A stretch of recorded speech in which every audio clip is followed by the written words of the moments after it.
Hi, this is me Pooja sharing with you all my second day trip vlog. काल आम्ही नरसोबाच्या वाडीवरून निघालो आणि अक्कलकोटला येऊन थांबलो. वाटेतच जाताना प्रथमेशचा मित्र भेटला होता. प्रथमेशचे आम्हाला एकूण 2 मित्र भेटले होते and I really feel very good जेव्हा पण त्याचे मित्र भेटतात कारण जो त्यांचा ब्रदरहूड मला बघायला मिळतो. सकाळी 5:30 वाजता आम्ही स्वामींच्या मंदिरात गेलो. एवढं प्रसन्न वातावरण होतं. खूप छान वाटलं. मी माझा अध्याय वाचून घेतला.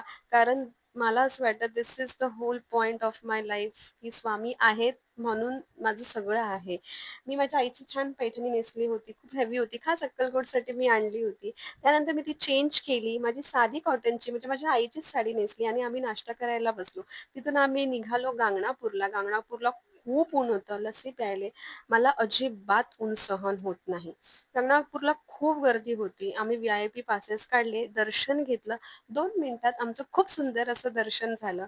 आम्ही परिसरात छान बसलो, थोडा वेळ घालवला आणि आम्ही मग निघालो सिद्धेश्वर देवस्थानाला, जे होतं सोलापूरला. वाटेत आम्ही जेवून घेतलं.